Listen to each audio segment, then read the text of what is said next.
Wayne? Well, hello, everyone. So I'd like to call us to order at 6:08. And I'm looking for the wording from Bill, but essentially I'd like to hear a motion for school board chair. Is that what I'm supposed to do? Yes, that's what you're Yes. supposed to do, and I'd like to make a motion. I'd like to actually nominate a slate. I would like to nominate Doug Korb as the chair, Selena Romo as the vice chair, and Jeremy Kirk as the secretary. Poor Jeremy's not here to decline. I will accept, yes. And if Selena does too, then I think we can move forward. Unless anybody has reservations. Thank you. Okay, so all in favor? Aye. That's, Oh, I don't know. we're the two to vote because they're all, part of the deal, so Yeah. you're good. Well, we'll have to notify Jeremy at some point. Very good. Yeah. Take it away. Thank you for that. And let's hope to do the best job we can in the next year. So we are now looking to establish a vice chair, we have clerk, we have authorized Paper signatures. record. Authorized signatures, right? I would like to entertain a motion to have, I think is it 3 board signatures? Or 2? You need two. 2. And I think you have the form from last year, Selena, too, if you're looking at it. And I think last year was probably Yeah. who was it? Was it myself and Dan? Last year, it was the officers, so all 3 of us actually were given, we elected all 3 officers, just to be sure. Okay. Which we can do again, just, there's always a time when somebody's not in town. So move. Sounds good. The officers. Paper of record. Recording in progress. Sorry, Mute folks. Dan. You just have to mute your speaker. I am muted. No, your computer. Oh. Got it. There Okay, you go. sorry. And so it's suggested that so motion to have the officers be signatories on items of, contracts, things like So that. moved. Moved by Selena, seconded by Second? Nelli. First, second. Woohoo! Welcome, Nelli. And all those in favor, say aye. Aye. Aye. Aye. Jeremy's here. Excellent. Jeremy, you're the clerk. You was just established before you arrived. I'm sorry you weren't here to say no. He's sort of sorry. He's not really sorry. Not about really that. sorry. I hope everybody's feeling okay. Yeah, absolutely. Here's to you guys. So now we have to establish our paper of record. And do I hear a nomination? In the past, it's been Brattleboro Reformer because that's the most convenient for everybody. What So are the moved. other, can I ask Oh. questions, or is this not the stage? Absolutely. What are the other options? I think Deerfield Valley. Oh, I think that's it. Maybe the Valley Commons. News, the Commons, we could. We could do Any the paper Commons. would work. which one has more audience or covers? I think Brattleboro. I think that's where most schools use Okay. and where most people look. So if we were to be somewhere else, we wouldn't just be in the lump of all the Right, boards. Yeah, then doesn't it? And Most it's legal also, and public forum postings are in the Brattleboro Forum because it is the largest circulatory paper in the region. Yeah, that's what I was The asking, yeah. Valley News is only printed like once a week, and the Commons is also not a daily paper, so the Reformers. Yeah, only is the daily Commons paper in that monthly? area. Okay, Sounds good. I'll entertain a motion for I've moved that. For Dan. the, Move that. Did I hear a second? For the Brattleboro Reformer. Second. Oh, second. Nelly beat you, Selena. It might be the delay though. All those in favor for Brattleboro Reformer, say aye. Aye. Aye. All right, motion carries. Sorry, I'm having difficulty switching back and forth. Okay, meetings. We need to establish our regular school board meeting. So before we just say with a standard, which has been the 3rd Thursday at 6 o'clock, let's have discussion to see if that still works for everybody. I know people's schedule changes. So, does 3rd Thursday at 6 o'clock not work? Wayne has his hand raised. Hold on, Selena. One of the things that always makes this challenging is Bill's schedule. Okay. Because he has all the other meetings as well too. So we could come up with a date, but I think last time we did, he had another meeting on that day, so we had to come back. So maybe maybe we'll just hold the third Thursday for right now until Bill can come back, or we can switch it. I just wanted to bring that point up. Well, I think it's more Nelly. So does this work for you as a new board member? Actually, I do have like recurring Thursday meetings twice a month, so I'm missing one today because it's also our first one. So Thursday is not great for me, but if I'm the only one holding it, you know, or just creating the difficulty, I guess I can work with that. But I would prefer it not to be on a Thursday. We can always change it, Mhm. and we have been able to change it. All we need to do is vote at a meeting to change our regulars, and then I notify the WCSU. So why don't we talk about it, and maybe you can work with Bill and Tom directly Sure. to I'm see if happy there's to do any that. conflicts, Yeah. and then send a doodle poll out to the board Yeah. I and can see do that. if people can respond to those dates. Sounds great. But I can tell you that Wednesday nights to Friday are probably my only dates. So Oh, I see. I have kid duty Monday, Tuesday for sure. Mhm. So, Okay. Anybody yeah, else? I'm happy to do that. okay. So I think in terms of official business, we're punting it down the road. We're keeping it the Thursdays until next month when we'll make a final decision. Right, but we're still gonna have to motion tonight to give this to Meg so that she has something for Got it. next month. Okay, yeah. So I'll entertain a motion to hold the third Thursdays at 6 until we reestablish if we do next month. So moved. So moved. Moved by Dan, second Selena? Second. Seconded by Selena. All those in favor? Aye. Aye. Aye. Great. Appointment of a truant officer. Wyndham County Sheriff Wyndham County Department. Sheriff usually is.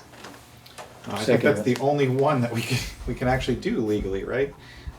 So Selena motion, Wyndham County Central or Sheriff's Department, Dan seconds. All those in favor, say aye. Can I ask what the Aye. person does or like what their role is? That's best directed at Wayne, I think. It's truancy, so if Yeah. they're going to check on a family that for a child that hasn't been in class, I'm assuming. Yeah, That's it? exactly. Yeah, we have a policy that, that states that once a student hits on 20 unexcused absences, that I'm required to reach out to the truancy officer, and the truancy officer follows up on why that student is missing so many days. But I guess I'm wondering why sheriffs, not like social services or family services or something like that. I'm not sure they would accept it. I don't know that for sure, but it's worth looking into. Maybe we do the same with this one and see is there an agency who would take that responsibility, essentially. I would say that it would lead to that, most likely.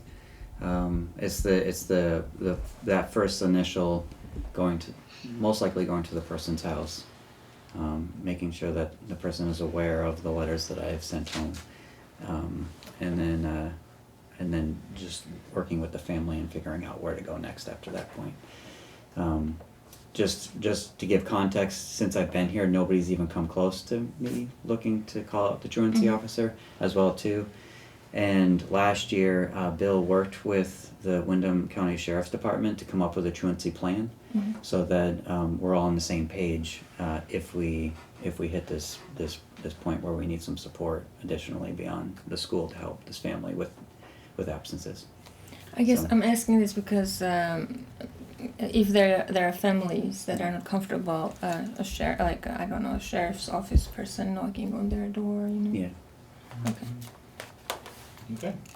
I will say this, Nellie, I think, I'm not aware of the details, but I think my personal opinion is that the Sheriff's Department is so well aware of that and have been well trained and made aware of it that they're not going to come in, guns blazing, is not quite what I mean, but I think they would take the least aggressive approach possible. And if they've already worked with the rest of the SU, then I guess it would be a reason to stick with them rather than try to create our own method for truancy. And it may never happen. I honestly don't remember it ever happening in the Okay. 30 more years I've been here. So it's not a major item, I don't think. Okay. Yeah. Okay, so there are motions on the table. I guess I'll hear a call to question or any more discussion on it? Call the question. Okay, all those in favor of the Wyndham County Sheriff's Department being the truancy officer, say aye. Aye. Aye. I just want to abstain. Abstaining, Yeah. Nelly? Abstain. Abstain, okay. Mhm. So that's a split, so that means I have to vote, so I'll say aye. We need to elect a policy committee member, and I will suggest that we nominate Selena, but as chair, I can't do that, I can only suggest. I am happy to nominate Selena. Okay, Uh, thanks. I could- graciously accept. Nelly, question. yeah, and just again what the officer does. Policy committee member reviews policies normally that come down from the Vermont School Boards Association as recommended policies for the school. So, you know, Selena reads them over, reviews them, normally with Bill, and then we bring them before the board, and we read them, and then we warn them, and then the following meeting, we adopt them. So, you know, we can also, that also includes policies that we create or want to create, which we, as the board, would then interact with the lawyer to make sure that we're writing the right policy for what we want to do. So that's school policies as well as sort of recommended policies by the state and VSBA. And the state recommended policies, we can't make any suggestions or changes. Oh, yeah, we can make it our can't? own. We do. Okay, good. But Okay. again, you know, Yeah. we have to engage with the lawyer every time. Yeah, I So, understand. Okay, yeah, um, thank you for like being patient and Yeah, explaining yeah, things yeah, to me. no Appreciate problem. it. It's good. It's Questions are good. also, Nellie, it's also, a policy is a two-stage thing. We first approve it, and it doesn't get adopted until another meeting. So there's always a period of review during Excellent. which time it's not, it doesn't become effective until it's adopted. So that Correct. gives a chance to, you know, wonder about what the unintended consequences might be, et cetera. It's, I think the same reasoning is when we post the warning for the town to vote for the budget, it has to be 30 days out. I see. So it's just a general policy to say, public, this is coming, and be aware of it, and get it out through channels and blah, blah, blah, so. Okay, great. Okay, I heard a nomination, did I hear a second? I don't think you need it for a Second. nomination. Seconded by Nelly, even though we might not need it. Okay. All those in favor of Selena as policy committee member? Aye. Aye. Aye. Unanimous. WCSU representatives, these have been, I guess, the two officers, chair and vice chair. You wouldn't be vice chair now, Selena is? Selena is, yeah. Okay. I'd be happy to be the rep at the SU. Meetings, okay. But it could be the chair and vice chair as well, so, Okay, Selena, do you want to talk about that? WCSU meetings? I'd be willing to split it with Dan, just because of, kid schedules and so forth. Oftentimes Wednesdays are game days, and I have to be at the field or the rink for those days. So I'm not super available on Wednesdays. So if Dan, if you're willing to continue on at the SU level, I'm happy to step in if you can't be there. We can kind of tag team it as it comes along.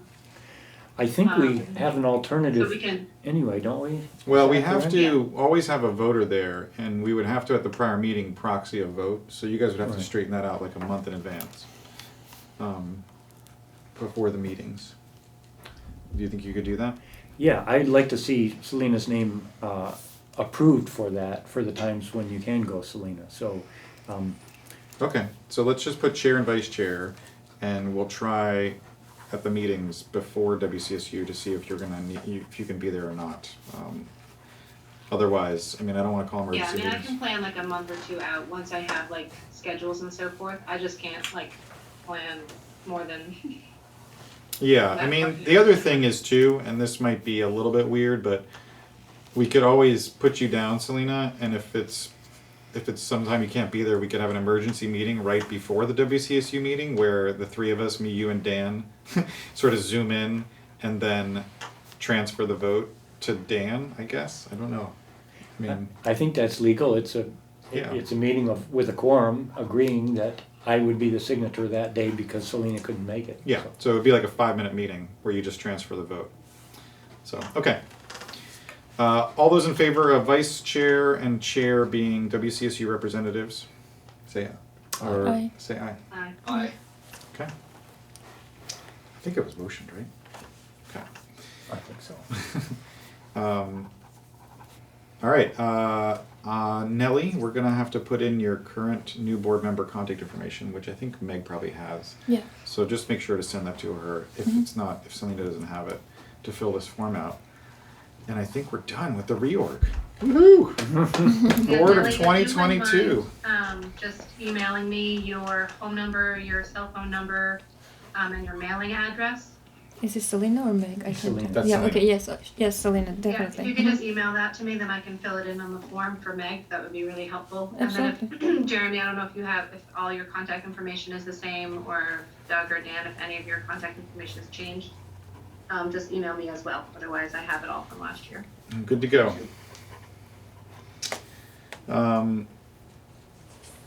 So this is kind of backwards, but we reorged. We had to reorg, but we're going to now welcome Nelli to the board formally. Welcome. Right. Glad you can join us. I know you've got a lot going on, but I know that I've shared, trainings that the VSBA has, and we're a member of the VSBA. So if you have questions, you can always write Carrie Lamb there, klam at vsba.org. Probably. And she's super helpful.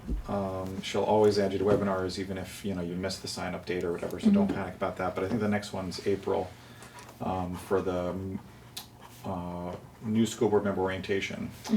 And I usually attend the training for chairs every year, which is done at Lake Maury. But I think they've done it online the last 2 years, and that's in November. But essentially, we're required to do about, I think, general board members is 4 hours a year, and chairs are 8. And I recently actually was invited to and took part in the training that Wayne's currently doing, but I did it before you with the Diversity and Inclusion Jedi Project, I think. I forget the name of the place. Jedi. What was it called? Center for Creative Leadership? Center for Creative Leadership, Yes. correct. It was a great class. So there's lots of opportunities there. So once you get on Carrie's list, you'll be added to that VSBA list of trainings and things, and there's lots of good resources there. And here's her email is klam@vtvsba.org. Vermont VSBA, yeah. Because whenever I Google VSBA, it's Virginia School Boards Yeah, Association. right. Yeah. So we gotta put the Vermont in there. vtvsba.org. So Okay, thank Nelli, you. this is your opportunity to ask some questions of folks. Peter, you have a question? Yeah, a really dumb question at the wrong time, but the reorganization was done really slick at the beginning. You, Selena, and Jeremy, Correct. in that order?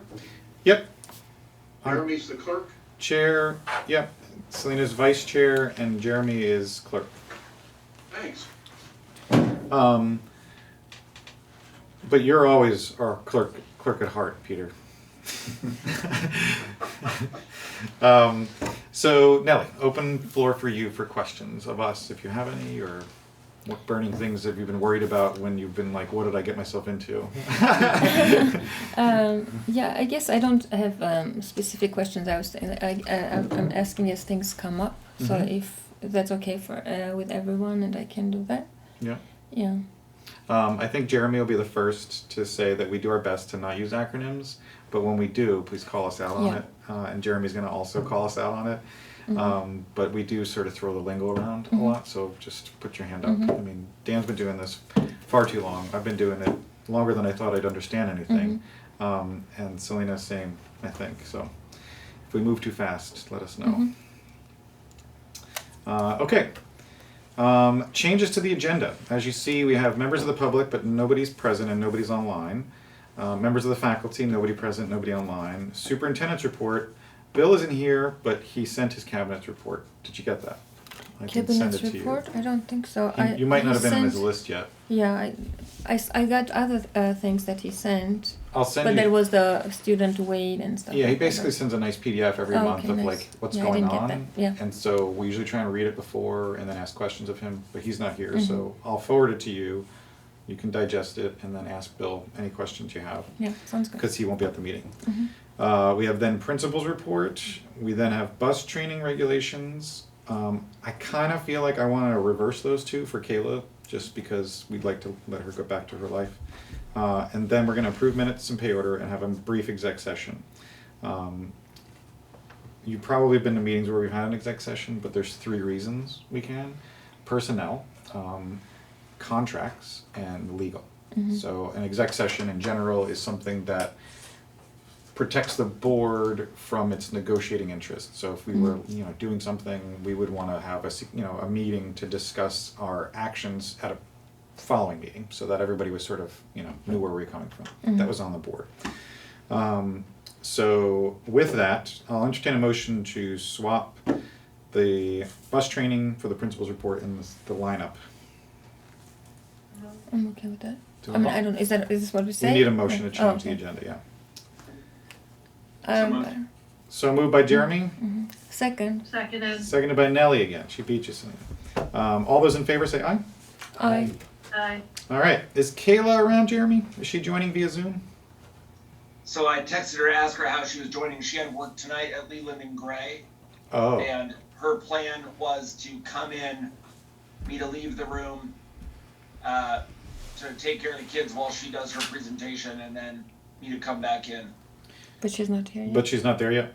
I don't know. She's not here. I just texted her to Okay. ask where she was at. I told her that you said she could Zoom, so I thought perhaps she'd do that from there, but we'll see. Okay. I'm gonna make So a maybe motion that we don't need that to we read go this. back to our original All agenda. right, sorry. I thought I was doing a nice Yeah, thing. Really, exactly, yeah. All right, so take it away, Wayne, for the Great. principal's report. And I hope, Nelly, you got a copy of that, right? I don't. I sent it to Yahoo. What would be the best Oh, one I in the see. meantime? I'm gonna forward it to you now. Yeah, sure. let me, which one? I yeah. already have Wyndham Central Oh, you do? board Yeah. account. But maybe when you sent it, I don't have it that way. Yeah, it eerily popped up, your email eerily popped up in my preloaded thing, and I never emailed you at the Wyndham Central board, so. You're welcome to just use this, Okay. Nellie, if you want. I've read through this Okay, briefly, thank and you. I've seen them in the past in the Okay, same thank format, you. so just use that as it. So yeah, Nellie, my principal's report, and as you can see, Bill's principal report as well too, follows under five areas, and those 5 areas are the areas that we focus on, and the state of Vermont wants us to focus on as well too. First being academic proficiency, second personalized learning, third high quality staffing, fourth safe and healthy schools, and then the last one's financial efficiencies. And most things fall under all of them, and some things I just have to just put where I think would be best fit. There's what no I- like miscellaneous. Or- usually I can tease it into some of one of those spots over there. And so I usually just go through this, and in the past when this one I feel is a bit heavy and has some explaining to do. Some of it we'll skip over a lot of different things because we've already had a chance to read it. Like the ESSER grants, there's just 4 bullets there. If you have any questions about that. And then I just go through each section. If you have any questions, just throw them at me. Sounds good. And hopefully I have a good answer. Okay. When I thought about when I started to write this report, I also took into account that we had a February break. So this is really only 3 weeks worth of, not 4 weeks. So a lot has happened these last 3 weeks. A lot, and not only in society, but for the school as well too.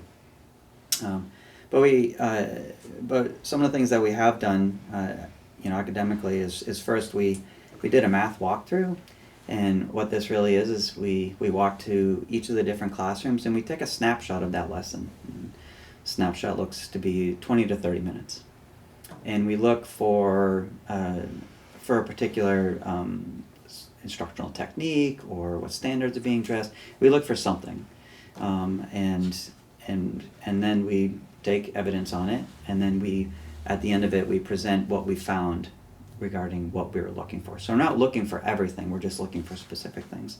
And those things are usually specific towards goals that we want to achieve and improve on.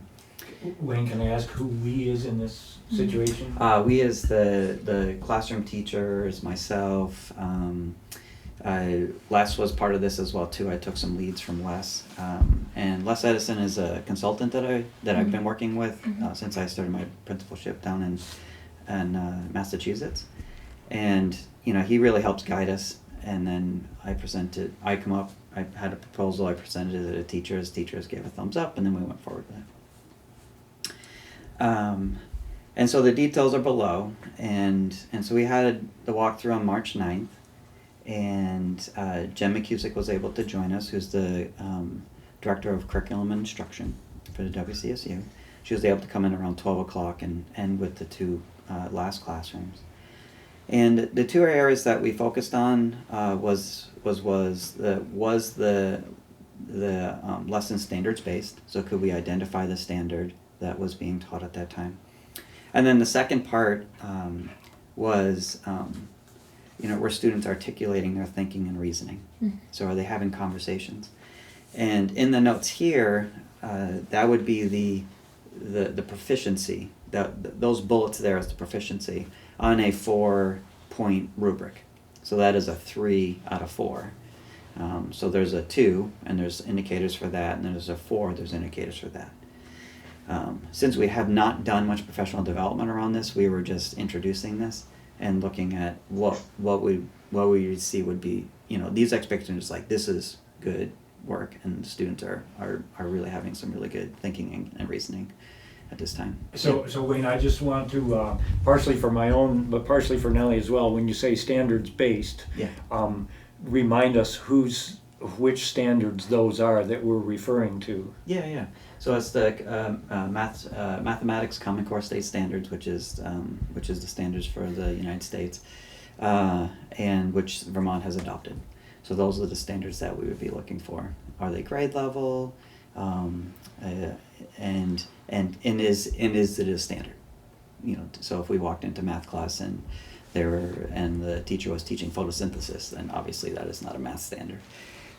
So we can go in and really identify what standard it was, and then again, our kids articulating their thinking and reasoning. And as you can see with the note catcher, that we would go in, we identified the learning target, we identified the standard, what types of formats the instruction was a whole group, was it small group, was it an independent work, and then what were the teachers and student moves when it came to progressing, monitoring their learning during that time. And then we take all this information, and then put it together to represent what the school, how the school's doing. How were the teachers teaching to standards that were grade level, and in regards to this rubric, where did students articulating and thinking, where did it fall in this rubric? And so we've put that together. I'm working on a presentation right now, and then we'll present those findings next Monday from 3 to 4. And Les will join us as well at 2. And it's just a great way to increase our just understanding of our overall math instruction. We have a really unique opportunity here where we have pre-K to 8, so we have kids math instruction for quite a long time. There's schools out there that are K to 2, and then they move on to a different school. But we really can look at vertical alignment very easily just by walking across the hallway and seeing what a different grade is doing, but also having it in-house and being able to do it through these walkthroughs. Can I ask a question? Yeah. Wayne, why specifically math walkthrough? I wanted to focus on math for 2 reasons. The first thing is we're hiring a math specialist, and with this person coming in and being part of the whole entire math program, we wanted to start taking some information as to what our program looks like, and also to be able to, for us to know, because Jesselyn is not spending much time in Taryn's math class, because she's also teaching at the same exact time too. So we wanted to be able to share some information with the math specialist. Teachers have also been talking about, especially Jesselyn, because she now teaches 5 through 8. She's been really curious about what is being taught from K to 4, and then she takes over from there for 4 years. So that's come up. The other part is that we've officially adopted 2 programs that we're using this year. So when I started 4 years ago, there was a different program in each classroom, and now there's a lower grade program, K to 4, that we that we base our instruction and curriculum on, which is called Bridges Math. And then 5 is still, we're not quite sure whether it's going to be illustrative math or Bridges. And then 6 to 8, it's illustrative math. And so it's, in addition to that, 4 years ago, there was combined classrooms for teachers for math. So 3 and 4 had math at the same exact time. And right now, the only classroom that's combined is 1, 2. And next year, that with the math specialist, that can be combined as well too. So math will be taught grade level. So it was really this opportunity to start strong next year, and then to start this year gathering information so that we can then plan this summer, and then start next year with a really good solid plan for our we're not necessarily bringing in Patty right now, but I see it as a pre-K to 8 math program. The other piece is that I love talking about math too, and and this is something that I wanted to do for a while as well. There's just been so much transition, and it feels like next year we're going to have all the pieces in place to be able to provide a really robust math program.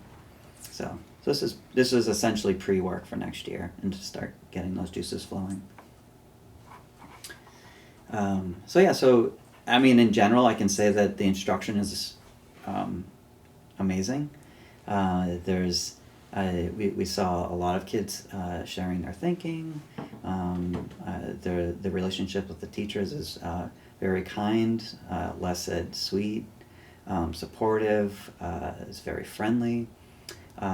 It was most classes were teaching at the standard of the grade, and some grades were a little bit below, but that is intentional. COVID has led to learning lost, and so some kids in 5th grade are getting some 4th grade fractions along with the 5th grade fractions as well too.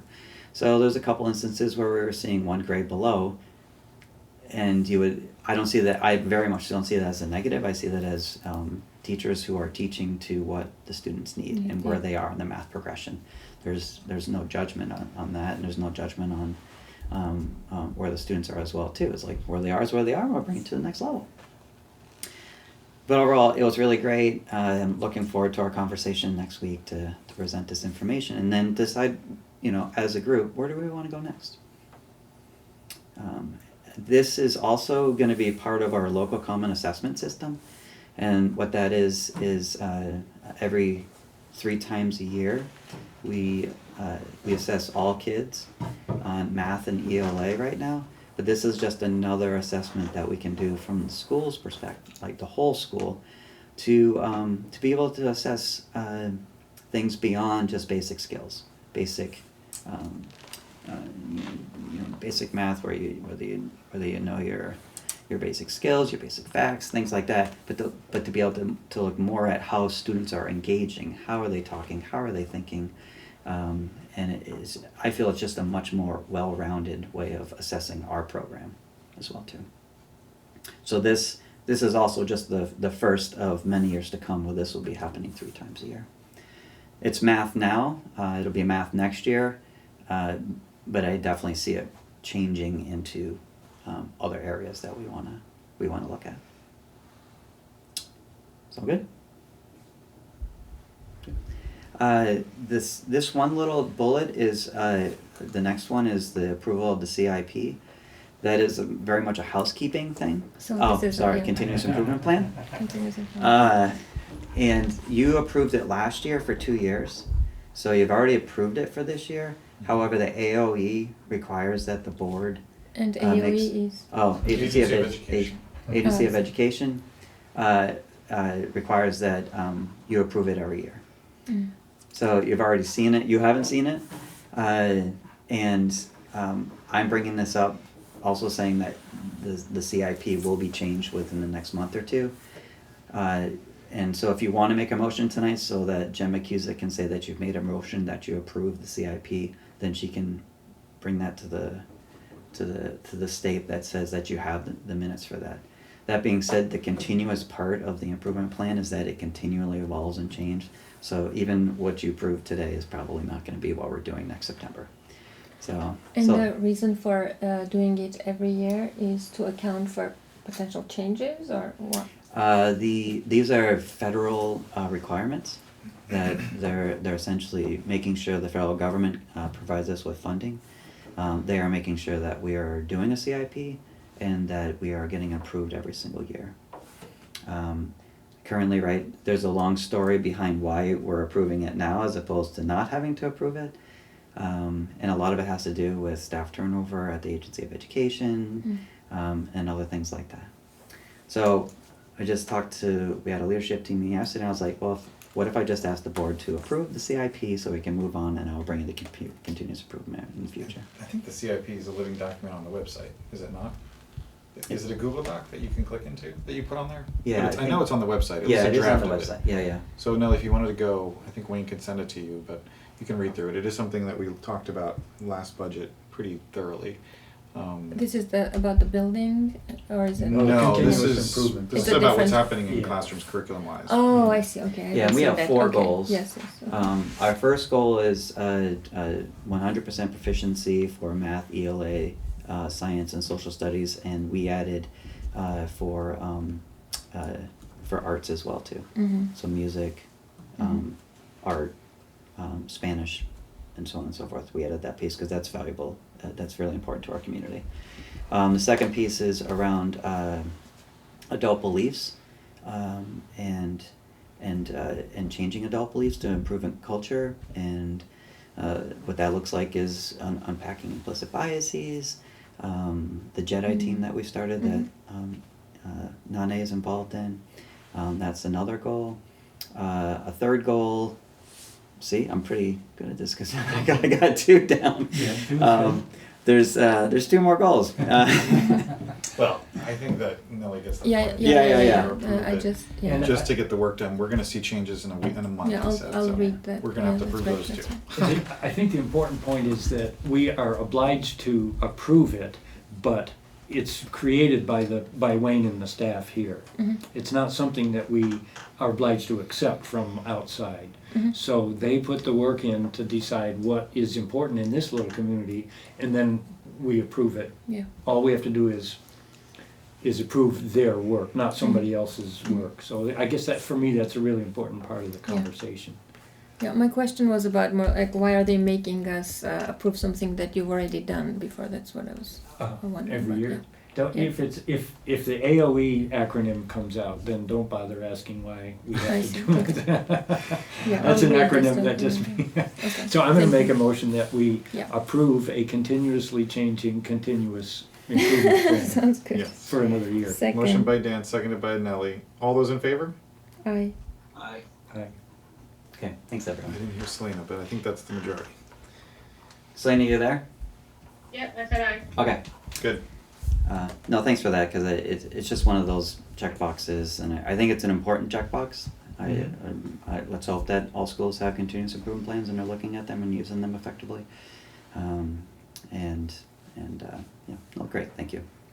Next is around ESSER 3 grants. The quick definition for those is it's federal COVID money to help support with COVID.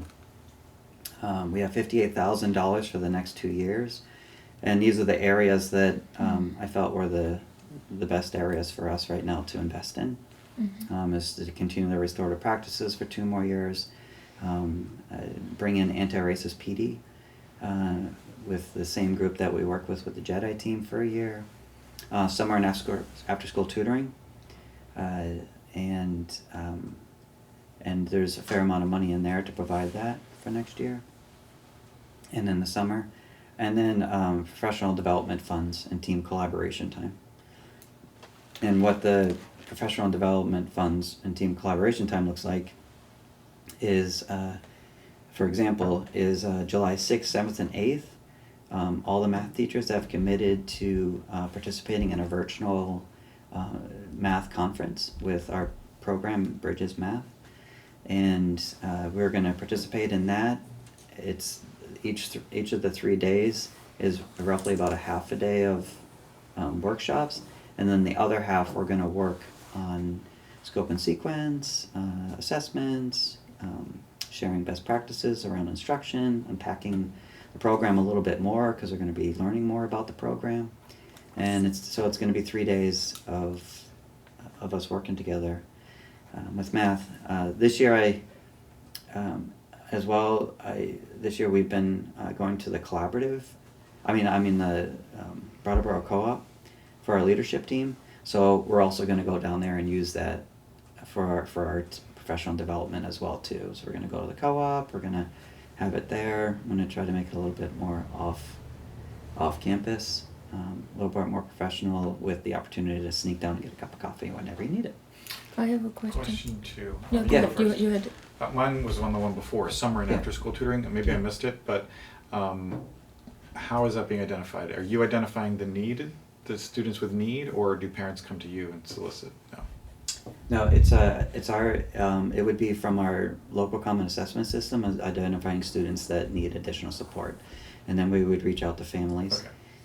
Right now, Pam offers after-school tutoring 2 days a week. Justin frequently does that as well. And then when I brought this up to the teachers and these 4 bullets, teachers also said, what about summertime? And so I built in some summertime for some teachers that want to work with some students over the summer as well too. And my question is about professional development and team collaboration. Yeah. Because it's again math, and so I'm wondering, for example, why not arts and music and for psycho-emotional support for Yeah. children and stuff? Like, who do you decide what to spend the PD funds from this grant? With the teachers, or is it just your own as the principal? How do you make this decision? I come up with the ideas and present it to the teachers. This is one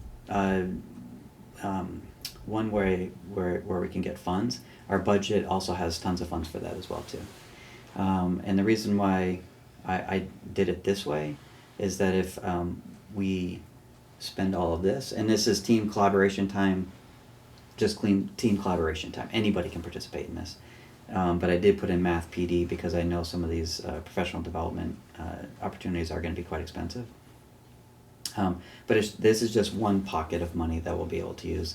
We also have the additional pocket in our budget for all the other things that folks want to do as well too.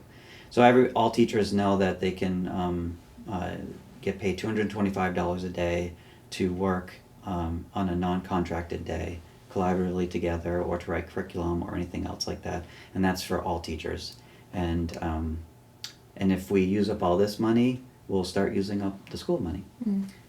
If we use up all this money and it provides enough money for us to be able to do this, then we don't have to use the school money. So it gives us some flexibility around budgeting as well too. So you're saying there's going to be a surplus dance at some point? Maybe.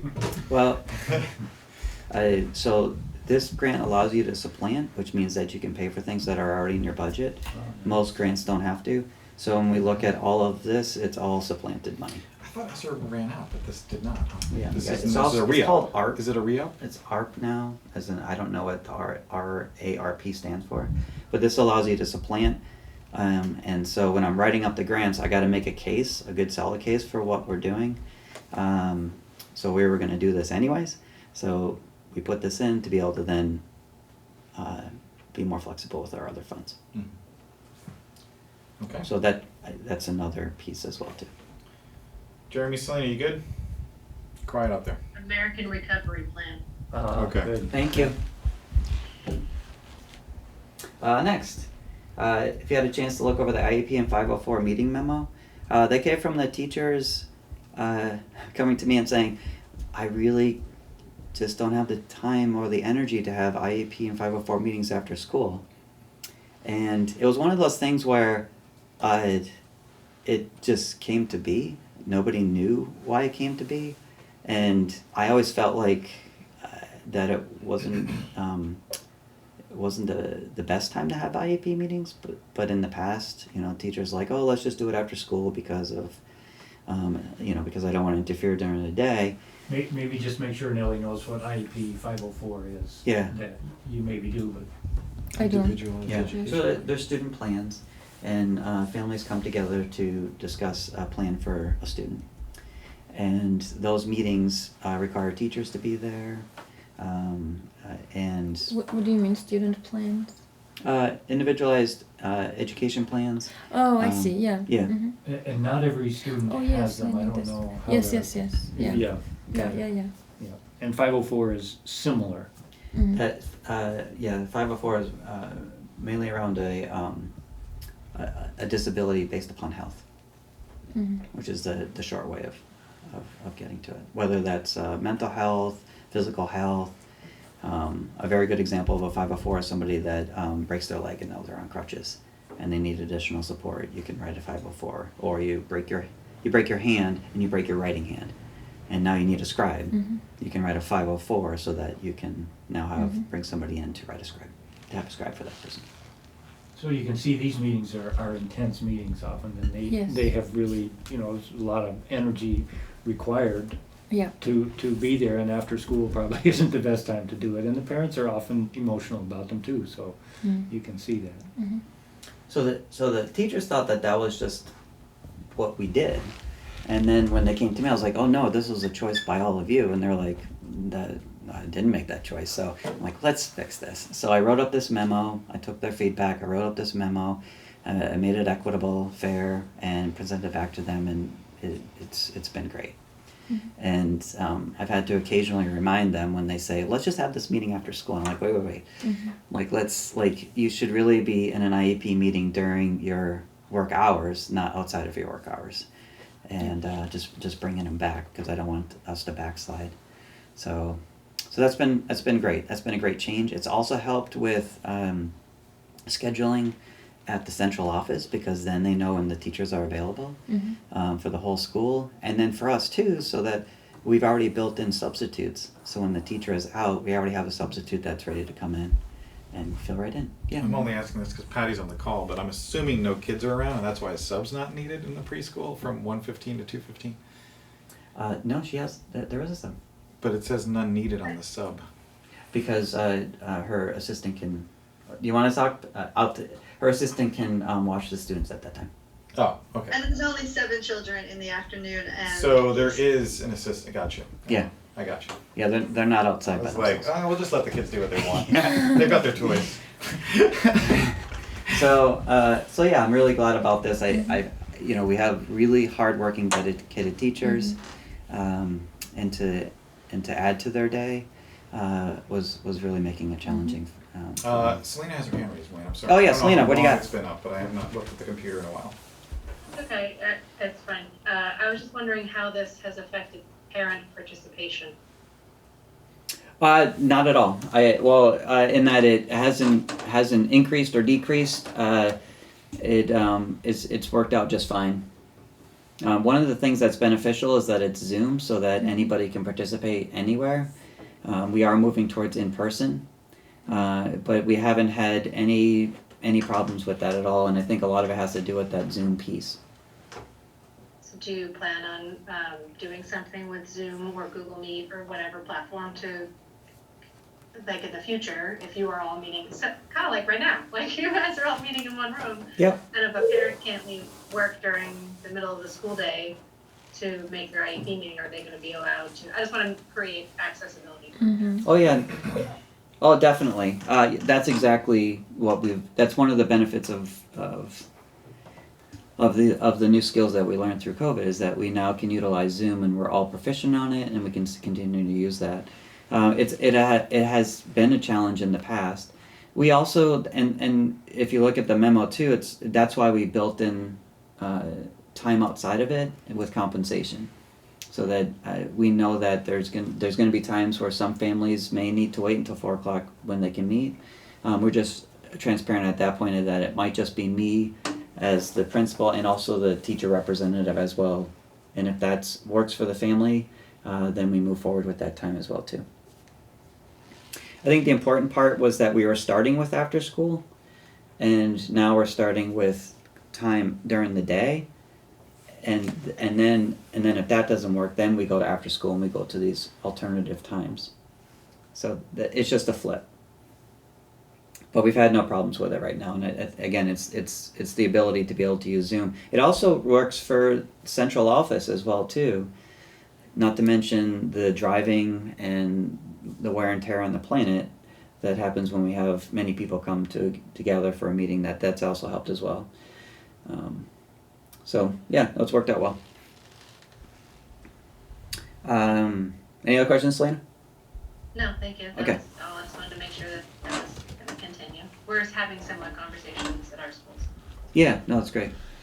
I'll let you know. I'm curious about the professional development I'm participating in on Saturday, and that was forwarded to me by the folks at the collaborative and said, hey, this would probably be a good workshop for you to do with your initiative to increase the diversity of our workforce here. So I'll let you know what comes of that. So.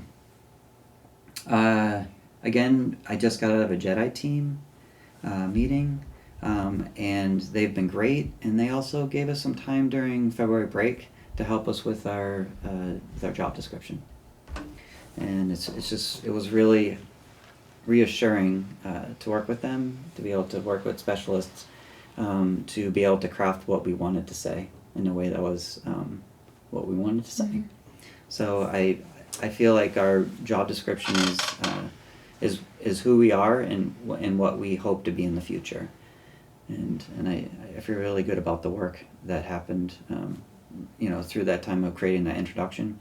I just want to also commend Pam and Jamie for coming in during February break to help me with that and to meet with the team and to also put in a bunch of time as well. It was very much a collaborative effort between the collaborative, Jamie, Pam, and myself to create that introduction. So, any questions on the posting? No? Okay. Next, we do have a calendar approval coming up. And before I present the draft to you, which will be next month, I just had some ideas or just some thoughts about what would be in the calendar, and I'd love some feedback. The first area is winter sports, but that conversation's continuing to evolve and happen. We had a great conversation last time about winter sports, and Nelli, what that centered around was the challenge that we have with Mount Snow, and could we potentially go somewhere else? Or could we have it at a different day? Or could we do, something different? And we all feel like skiing is really important, and we want to make that happen. We just want to make it happen with somebody else other than Mount Snow because of how challenging it is to work with them. Can I ask now, or is this for another time, about, what's the challenge and things like that? With Mount Snow, it's just a really large company, and they appoint somebody every year to run the schools in the program. This person doesn't know what they're doing because they've just been appointed, and then challenges come up. So for example, the challenges this year was the first Monday we came back from winter break, we couldn't go because the partial check hadn't gotten to them in time. So they canceled us. And Wait, do you mind if I interrupt you? Yeah, definitely. Sorry, I just wanted to let you all know that I have had follow-up conversations with the person from Dover Great. School and their experiences. So her name's Shannon, and she and I are going to continue to communicate. And she's also been in touch with Steve from the Mountain, who has worked there for many, many, many years and has been a solid go-to and advocate for our school programs. She's the only one there that really works with us. So there's an evolution happening. And, That's awesome. Conversations are happening, and we're going to reach out to Wardsboro as well and see if we can try to make something work because they have similar challenges and different challenges as well. Yeah. So, and I think there's ways that we can all support each other through free schools. So we're just having some conversations. That's great. I'll know more in April. Okay, sounds good. Okay, well, let's move on. Mm-hmm. Jeremy's got a question. Jeremy. No, I was just going to say what Selena said. I was also going to talk to Rich Warner and some other people about it. The new owner is very unpopular with the employees, and there was a big change this week with the announcement of a minimum wage hike there that's substantial and all these other things. And so I will also follow in those other things to try to figure out whether or not we can give a little gentle pressure from the town office side about, being a good public partner, which I think those things are already in motion. I know Sarah Shippey has talked about it, and select board member. So as Selena continues to talk to people at Dover and everything, we can just keep you posted. And then Selena, I'll email you to make sure I'm not doubling up on anything. But yeah, I think that there's possibility that it'll be just fine next year, or at least better than this year. Well, that's great, you two, thank Hopeful you. news. Thanks, Yeah. Jeremy. Yeah, no kidding. I just want to say, I really want us to go to Mount Snow. Mhm. Like, I just want a partner that wants us to come or make us feel like we want to come. I mean, it's the ideal mountain for what we want to do. So let's hope we can make that work. So table that. I did look at 15 Monday early releases for next year, scattered throughout the year, and I just followed what I did last year, which was if there's any disruption during the week, we don't have an early release on that Monday. And the reason why I'm bringing up winter sports is that if it's there's only 4 Mondays between winter break and February break next year.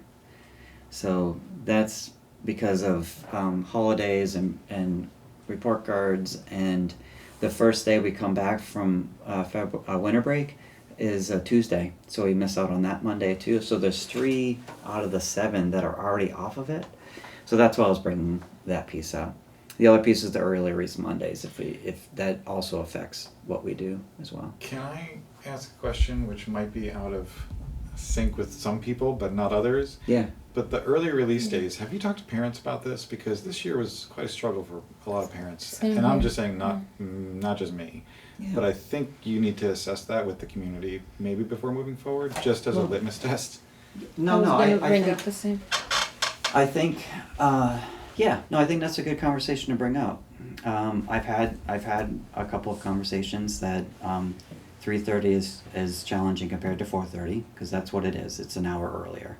It's not a 1:30 release because Laughter is full, and we make sure that there's plenty of programming for Laughter on Monday. So it's really a 1 hour release. The second thing is when we talked about this, we understood that there's a trade-off.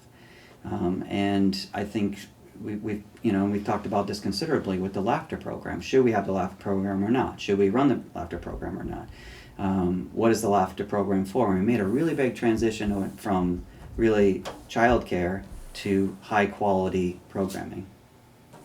And this fits in a similar situation, that if we don't have these early releases, we cannot do restorative practices. We cannot do anti-racism work.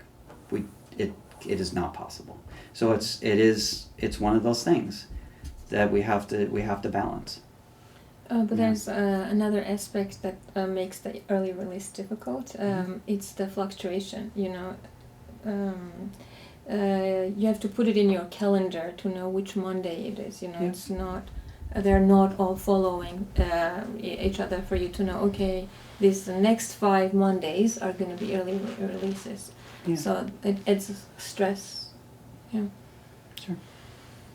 And so this is, I'm not trying to be provocative or anything, but if we want to provide professional development and we want to change our culture, we need the time to be able to do that. And the only way to do that is to carve out time. And I understand that leads to changes in schedule, having to, if you're working, having to come an hour earlier to pick up your child, and these are just the pros and cons. I wish I could do both, but we can't. Jeremy, But I Selena appreciate, have questions. Doug's point, with the checking with a larger community of caretakers, and maybe also having a creative conversation. Maybe there's a different day or different way of organizing, because we also all want our teachers to engage in these and also care about their well-being. So it's not teachers versus parents. It's just how not we at all. take care of the community together. Yeah, and I think that Yeah. if we do it, there definitely needs to be the robocall in the morning or the text message that goes out, because people are on autopilot, especially when there wasn't one for a couple weeks and then there is one. I know that I did. I screwed one up, but I know other people are just a little frustrated with it. But maybe some kind of message just needs to be sent out reminding them of the importance of separating out the time. I mean, You think like instead of just putting in Friday notes, putting in Friday notes and the I on-call? think Monday morning. when the yeah, calendar today's goes, your I day, think or- when the calendar goes out, explaining it, because that's when when I first learned of sort of a reaction was when the calendar. I got a few emails, but other than that, I think that you just need to explain it and remind folks that time can't be found elsewhere, and that especially that laughter has a room for everybody if people need it. That's the most important. But then, of course, I think Gail's messages out those mornings are super important for reminders for people. But, okay. No, I think, and then just to add to that, I think this is a great conversation because I was gonna talk to all of you about like why, why are we doing this? What are the benefits? And then getting feedback on how we can better do that. So all calls, that's an easy thing for us to do. I was thinking like maybe next year we would review and be like, okay, it's been 2 years, you're doing PD, blah, blah, blah. So, but I'll let Selena and Jeremy go. They've got their hands raised. Yes, go for it. So Selena. I just wanted to reiterate what you said, Wayne, that school is not daycare, and school is, it's a place to foster community and to develop both our students and our teachers. So I just really want to make that a focal point for our conversation around this, because I think there has been in the past, I'm not saying that this is true now, but in the past, it has been thought that school's job is to be the daycare provider for working families. And it's a struggle.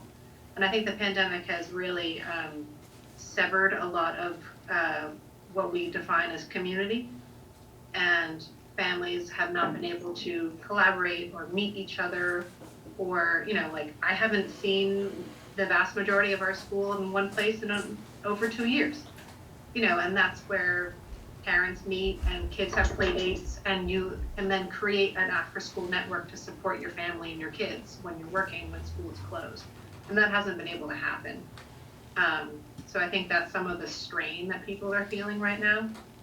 I mean, this is one of those post-COVID bubbles that we're gonna have to wade through. And I also think that there's a lack of engagement from parents as well. Trying to get folks to read Friday notes, trying to get them to respond to even order their food. Poor Gail has to send constant email reminders. It's hard. Communication is hard. And I think I look forward to a spring open house when we can actually have a community event. I look forward to the back to school event that happens in August, because then people can come together again. I just look forward to a time when we can start seeing each other again and start to recreate that sense of community again. I also wonder for you, Wayne, if it makes more sense, I don't know how effective an hour or that early release time is versus a half day once a month. And I know that we talked about that before. I just wonder if that's a different conversation to have when you're thinking about the calendar and what is the most effective use of time next year. Does it make sense to have one early release day a month versus the 1 o'clock, that different time, you know what I'm saying? Just versus the 1 o'clock release now every Monday. I just wonder if that's something to consider. Yeah, with this, just to answer that question, the 1:30 release allows us to work for 2 hours because teachers already stay an hour late on that day. So the meeting goes from 1 hour to 2 hours, and that makes a really big difference when you, for work and being able to collaboratively work together. That's a real big difference. That's why it works so well.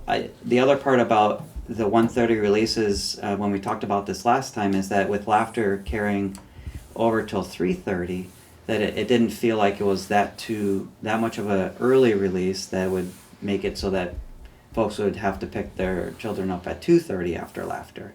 So I felt like that was the latest we could have the early release leave. And the other piece is if we just have it once a month, that would probably lead to about 7.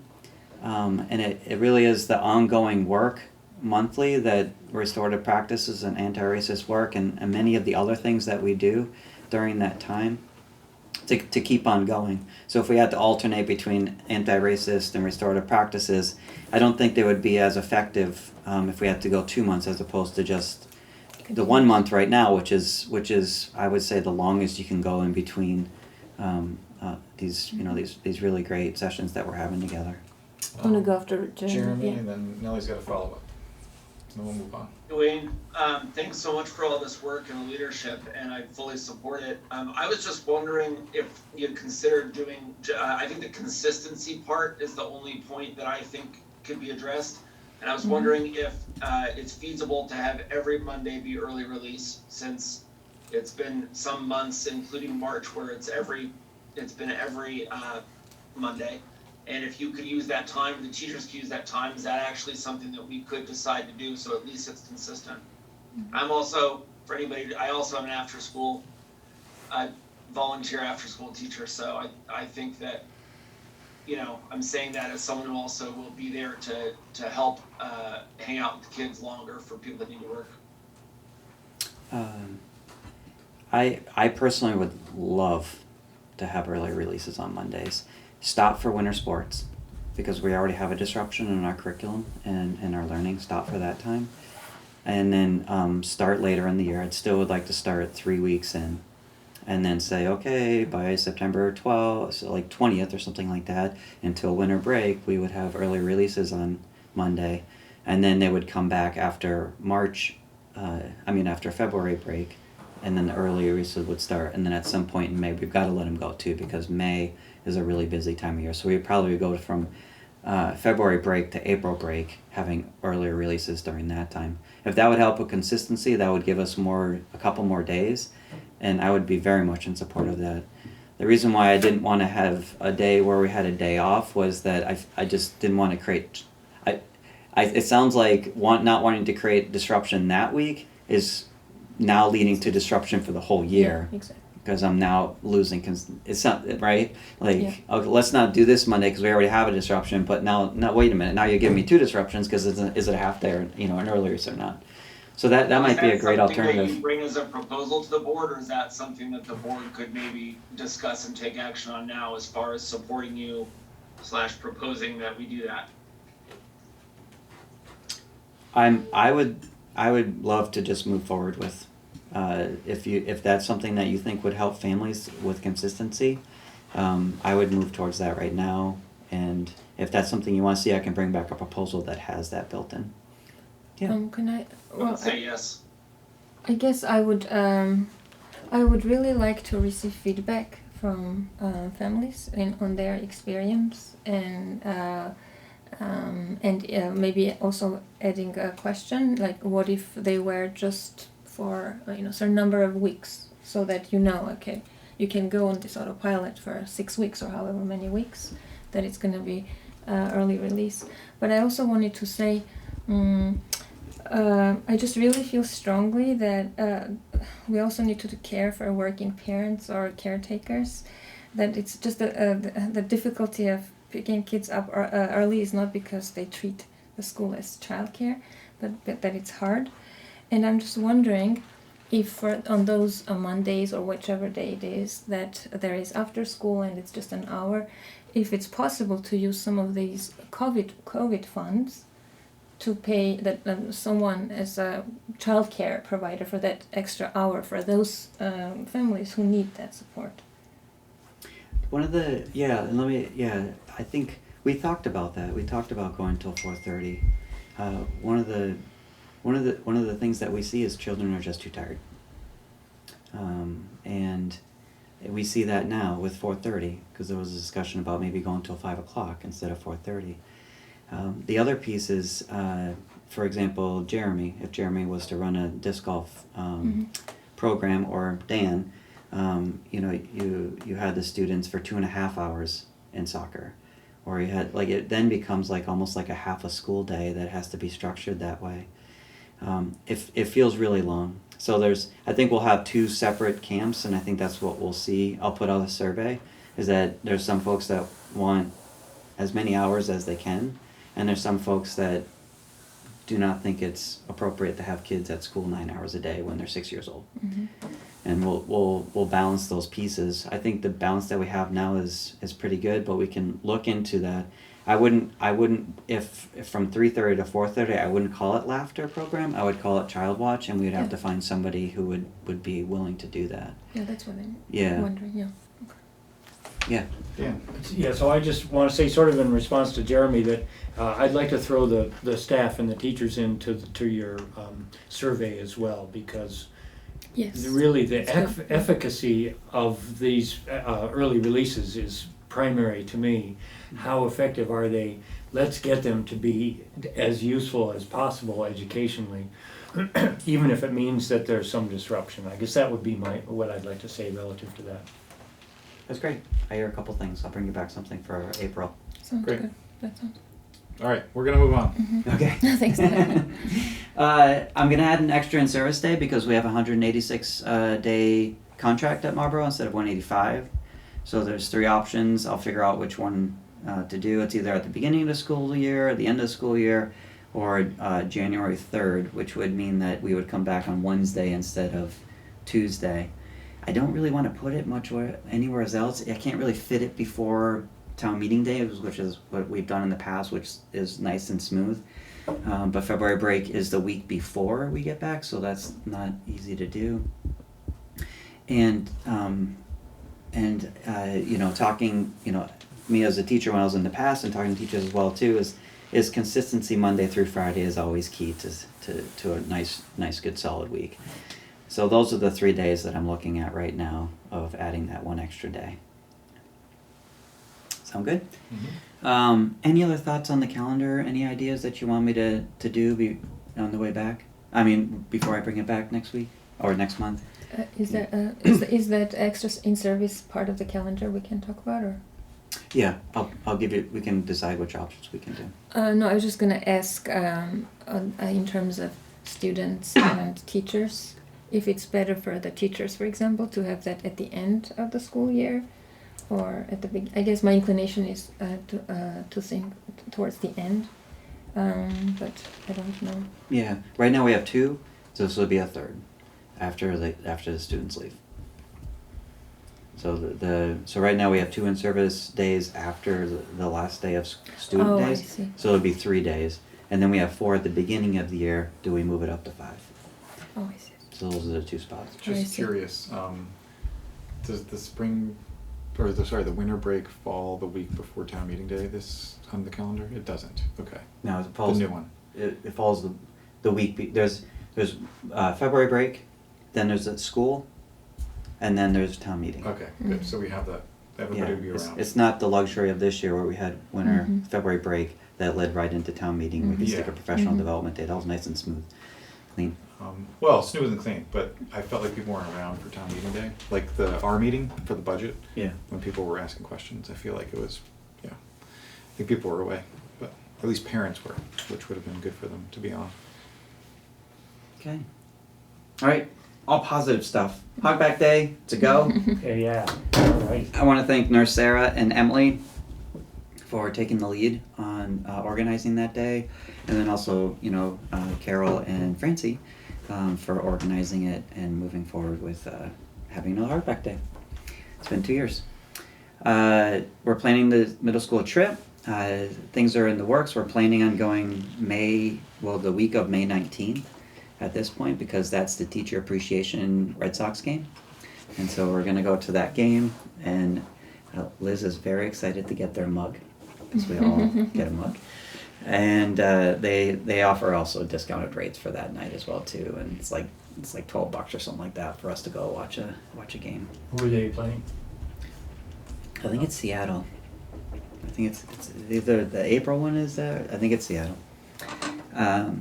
So that's a go. We're looking at the Boston Aquarium, Boston Museum of Science, other places, other excursions. But the main reason why we want to go to Boston is for kids to experience the city. So we're going to get dropped far, far out, probably in Wachusett area, to take the train in. And their first lesson is to figure out how to buy a ticket to get on the train. and then to get through the gate.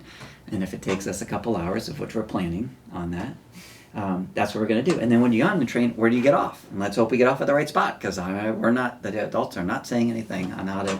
So that's part of the trip, is like, how do you navigate in the city? How do you get on a T? What does it feel like?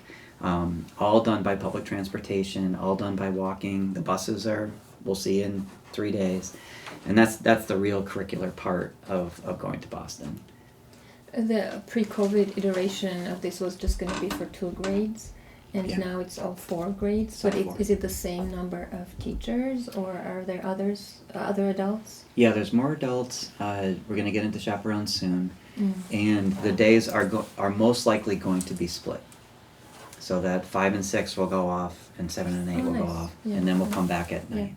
Okay. So we'll do those pieces, and then we're also thinking about another day where we'll split by grade, another day we'll split by interest, and then the first day will be to get to the hostel and to be there, and then the last day will be to wake up after getting there at 1 o'clock in the morning after watching a Red Sox game, and waking up before we need to leave, essentially, and then just leaving there. A week of May 19th. Yeah, May. But Yeah, that's Hogback Day, May 20th. May 19th. Oh wait. So you're, You're gonna is it miss. 1 day trip? No. We're starting that Monday. So you're missing. But Hogback? Hogback Day is May 20th. It's May. Yes, we'll be back for Hogback Day. Wait. It's May 18th is the game. I'm sorry. I am Okay. so tired. Okay. So All right. May I was just 18th. like, did I hear that right? Yeah, 'Cause yeah, yeah. You said 3 days. No, thank you. Yeah, Okay. yeah. So we're going on that Monday. We're coming back that Thursday, and then we're having Hogback Day. Okay. It's gonna be a very festive They're week. gonna be tired kids. Yes, they are. Thank you. May. Welcome. So May 16th is when you're leaving. Is that the Monday? Yes. Yeah, Okay. that's what we're currently planning right now. Mhm. Gail called the hostel that we were going to stay at Mhm. today, and we just haven't connected about Okay. what's going on there. Because Boston still, some places still have COVID protocols around, requirement of vaccinations and things like that. So we're still working through the nitty gritty of that. The T certainly will, maybe not by then, but it certainly does now. Yeah. So we're gonna do the best we can to, even if we just walk around the streets of Boston, we are going to Boston. Jamboree, Doug and I, we had a wonderful time playing with the kiddos. That was March 4th. What I thought was really exciting about this year is, like I said, half of the 3 through 6th grade students played in the basketball. We had 3 teams. We had a 3-4 girls, we had a 3-4 boys, and then we had a 5-6 co-ed. And, a big shout out to Ben and Sam for coaching, and in particular Sam for being there every Saturday for 3 games. Mhm. And you would think it would be convenient to have them in a row. They were not. So it could be at like 11 and 12 and then 3 o'clock, and Sam was there for all of them coaching the kids. Not to mention the beginning of the year where some of the games we missed because of COVID related challenges too. But just a really successful year, and I heard some really nice things about just being able to get together, have pizza, and play some basketball games. Is that Sam Jude's son, Sam, the high school student? No, that's Sam is It's a Sam Whistle or Whistle? Yeah. I don't know. Yeah, Whistle. Whistle. He is I just wanna make sure credit is where credit is due. yeah. Yeah, I don't know who that is, but. Yeah, he's Ari, Hayden, and Luca's I see. dad. Got it, right, okay, yeah. So, Nice. Yeah. Mhm. just on a side note, we are going to start pickup basketball on Sundays from 3 to 5 here. There's so much interest that people want to start playing basketball again. So that's really exciting too. When's that? What's that? When's pickup basketball? 3 to 5 on Sunday.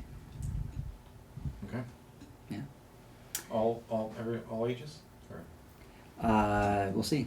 Okay. It's booked for adults, Okay. but if Peter has a question. who? Okay, go for it. Oh, thanks. For naming people and shout outs and thanks and stuff, would you just email me the names and spellings and stuff?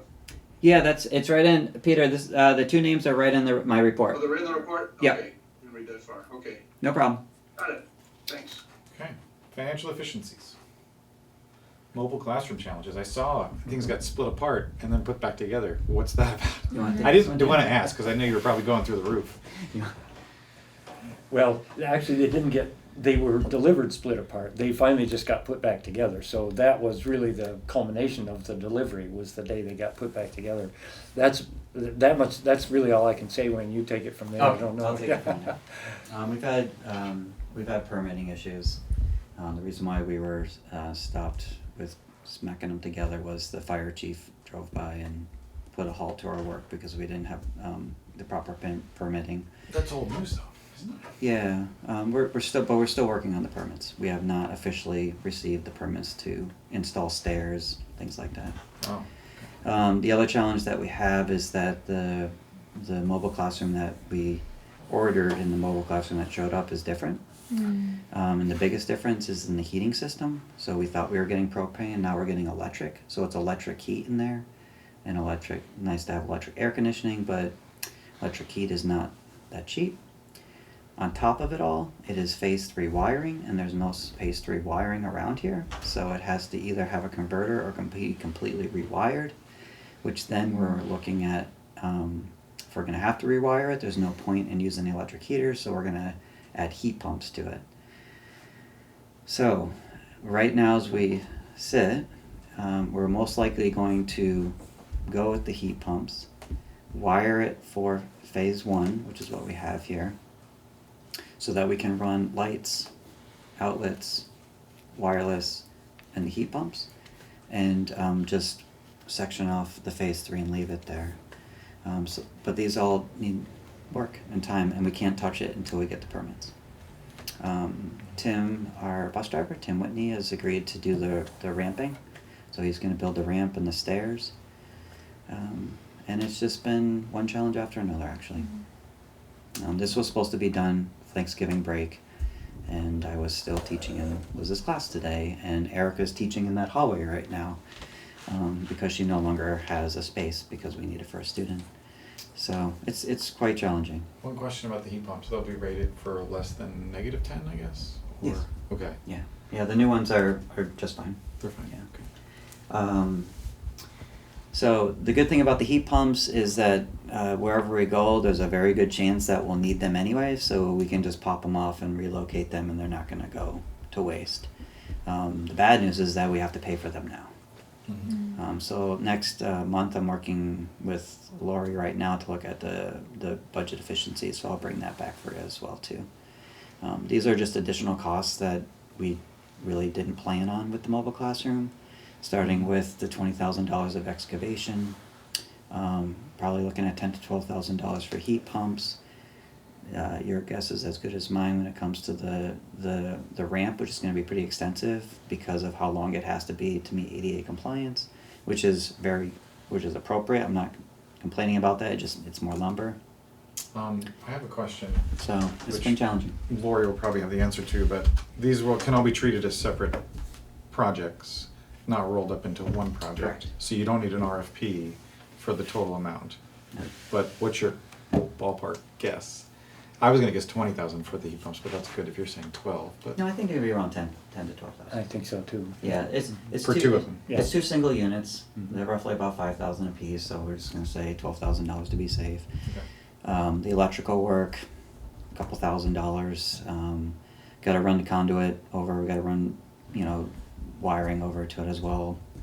It's gonna be a little bit more there. We still have to bring in some fill so that we have a pathway from the school over. It's really hard because we don't snow blow that area, but to have large rocks and try to snow blow it and clear it and make sure that we have a clear path between the building and the mobile classroom, we want to put some fill in there so it's nice and clear there too. Additional expenses is quite a bit. It just is, yeah. So I hadn't really thought about this, Wayne, but we have a contract, I think a 2-year contract on them, right? Can we make that, it's a 3-year, can we make that begin when they become functional? I mean, I know that we probably started paying as soon as they got here, but Yeah. they got to accept some of this too. Is it worth going after that? I think it's a great question for Lori, and Lori has the lease and would be the person to do that. I mean, that is the challenge that we have, is we're spending $1,800 a month to rent it, and we're probably not gonna be able to use it this year. Yeah. And we needed it at Thanksgiving, and then we've had these additional costs because, especially the heat, I mean, that's a $10,000, $12,000 upgrade that we need to do, plus the electrical. Either or, whether we have to switch over to phase 3 or put in another.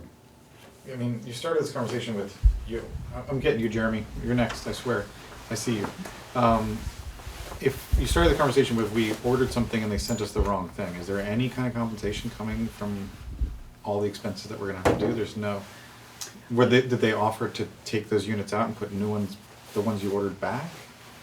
Is there I think any legal recourse for this? I would For recouping funds? It's complicated in that we didn't have our permitting. So they're also out having to come back twice as well too. So I think in general it's just a complicated situation. And it's something that's on my list to talk about when it comes to looking at this year's budget, to follow up with that. Dan's also, you know, a part of the conversations that have been going back as well too. Well, I tell you what I Yeah. will do. Oh, sorry, Jeremy has. Jeremy does have a question. Let's let him ask first. No, I just wanted the lease to start once they're usable, so it was the same questions everyone else is asking. Doesn't seem like we should be financially liable for this. I'll be in touch with Lori tomorrow, and I'll copy you, Wayne, just so if she's got any possible recourse, we'll follow that down. Yeah. And I'd like to say this is the up-to-minute news.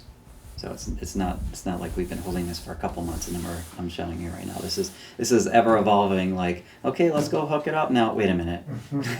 Yeah, it's like I want to have the propane guy come out, and the propane guy is like, well, where do I hook it up? And then like, oh no, it's electric heat. Like it's like this ongoing piece of assumptions and then realities, and both of those just not really jiving right now. So it's a very frustrating situation. Thank you, Dan, for smiling.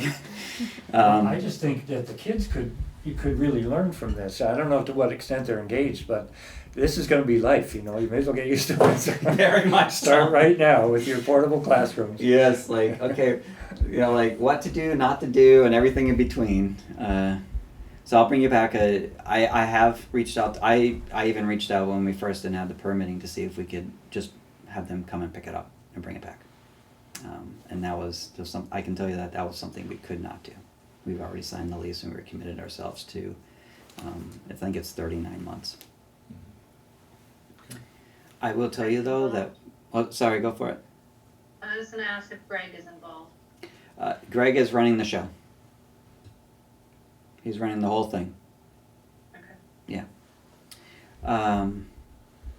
So I will say though that once we have them, we're going to be so happy. That's all I can say. And did our lease start in November? Yes. Okay. So it's the clock's ticking for the Correct. lease. Okay. I don't know if we want to get into the permit process and the actual problem. I think that started it all, but do you want to at least inform the board on that? Or? I don't know. Okay. Well, people If can that's follow okay up. with you, I think we'll just stay with where we are. What do you think, Dan? Yeah, absolutely. Yeah. Okay. There's no juicy tidbits there. It's just the way it is. It's sort of like life in general, right? Yes. Just the way it is. Okay. Next is, I think that's it. We're done with your principal's report.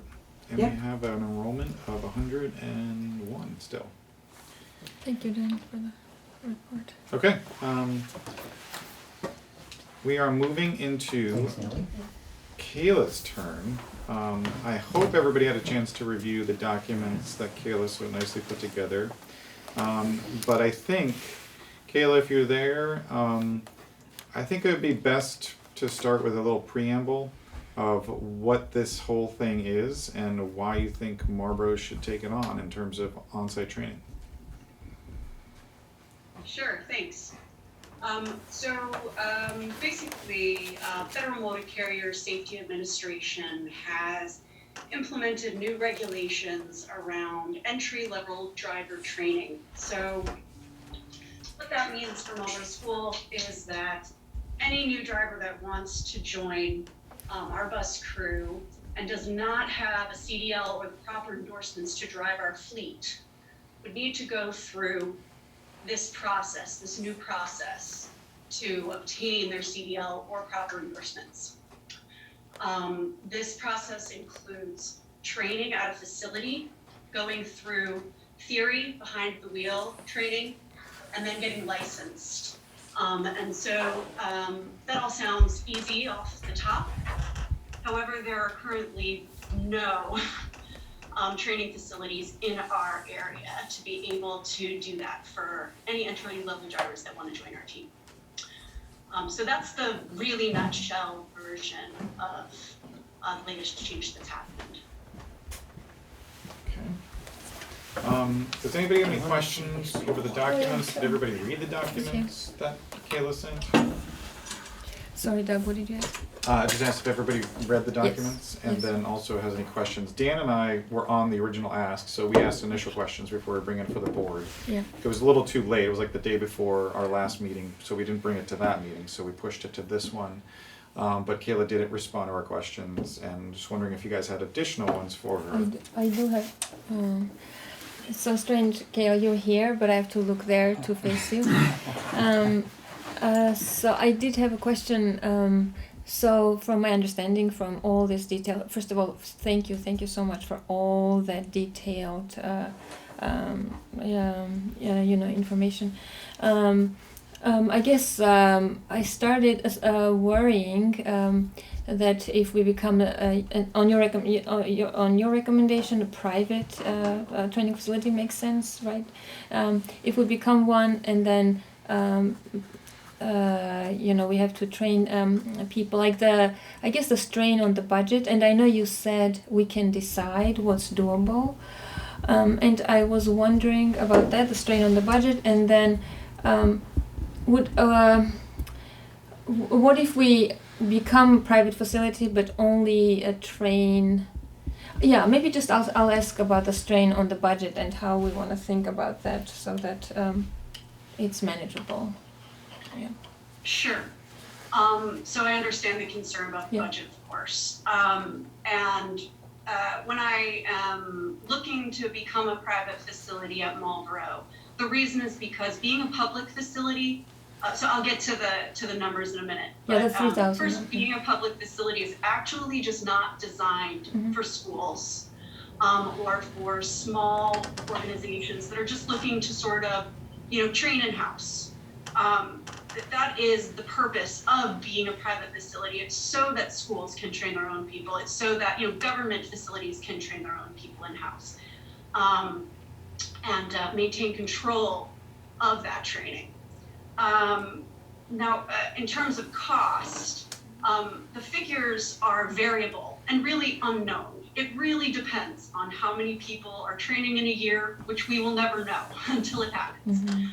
The numbers that I laid out in the report, I put 5, which is a large number. I can't imagine next year that we would have 5 people looking to get their CDL at Marlboro. So that $20,000 number that you see for starting off with a private facility, that is probably way over what we might need, and that was just to provide ample wiggle room, just in case, because we don't know. And so from there, you can work numbers to say, like, what would it be like if we had 3 people training or 2 people training? So the numbers can look different than that, and it probably would be somewhere between the $10,000 to $13,000 mark after the first year. First year is slightly more expensive because we do have to purchase curriculum, which would need to be updated somewhat often, but it's not something that really would be an every year expense, or maybe even every 3-year expense. There are currently no regulations about how often you have to replace curriculum, or even what the curriculum is, only the content of what you're teaching. So you can use any curriculum you like.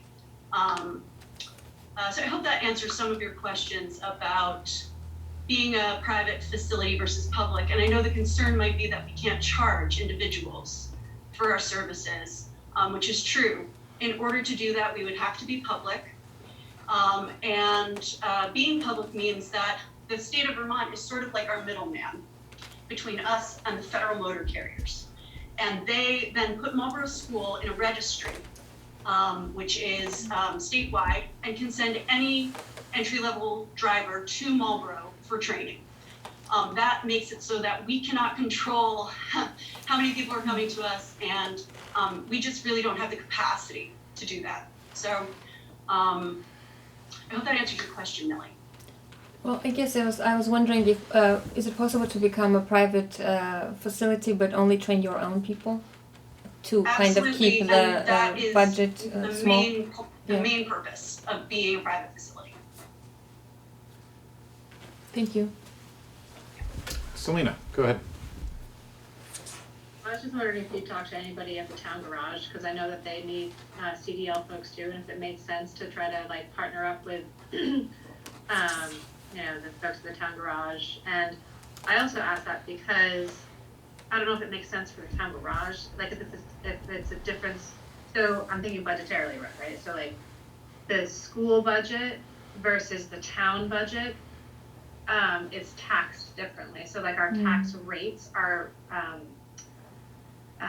the tax number is higher because education taxes are higher versus town rates. So like, for example, several years ago when we put in those speed monitor things on either side of the school, when they lowered the speed limit to 40, the cost to purchase those went through the town budget because it was taxed at a lower rate. So I'm just wondering if like this initial startup cost stuff, if it makes sense to go through the town and the select board, so that way and then still be able to like, I mean, there's so much cross utilization in our small little town, right? Like, Andrea does stuff at the town garage works on our buses, like there's just all kinds of, so I just wonder if it makes sense to partner up with the town guys. Yeah, absolutely. And we've had some preliminary conversations about that. And I just know that, there are some limits right now to what the town is able to be taking on and handling. I know that they are, actively looking for another person to join their crew. I know that one of the town yard folks are going out on medical leave. I know, right? So there are just a lot of factors right now going on at the town yard. So I'm not sure that they have the capacity right now for something like this, though I understand that it's not necessarily them that we're looking completely for something for. I know it's also the town, right? So, and the select board. So, we can definitely explore those avenues, and I'm fine with, having those conversations. Yeah, I just wonder if it's a time to have like a partnership talk, right? Like the school has this resource, AKA you, and the town employs Andrea, who is a trainer of some kind already, and we have, I just wonder if it could be a partnership, because then, that way when the town crew is ready to hire their folks, like we have something right here in town that's like, hey, this guy's really cool and we want to hire him for the town road crew, but he needs a CDL. Hey, guess what? Yes. We can, you know what I mean? I wonder, do we want to reach out to the select board? Dan's got his hand up, and I think he's in link with you though, Selena, so I'm gonna let him talk. Yeah, so Selena, I was gonna say, I will reach out tomorrow to the select board to see what the possibilities would be. And Kayla, I know what you mean, that the road crew is busy, overburdened, you might say, but let me talk with Jim Agate on the select board, see what he's got to say, Molly Welch. And I like the idea that if the expenditures were theirs, they would benefit from it, and it wouldn't fall into the school budget, which is taxed at a higher rate. So let me follow up on that some. I think that's really be a nice idea. Kayla, my question for you is, I am always concerned because all little towns used to own their own buses, and then there was one rogue town, it was actually Paulet, a number of years ago, whose transportation budget got so expensive that the state stepped in and said, you can't do that anymore. In order to own your own buses, you now have to go through this waiver process every year that we have to go through. Bill has to apply for us. I am concerned that our transportation budget not balloon into the point where we don't get that waiver anymore. So I was wondering, Kayla, would you work with me and Lori, and can we go through some real comparables? What are other towns spending?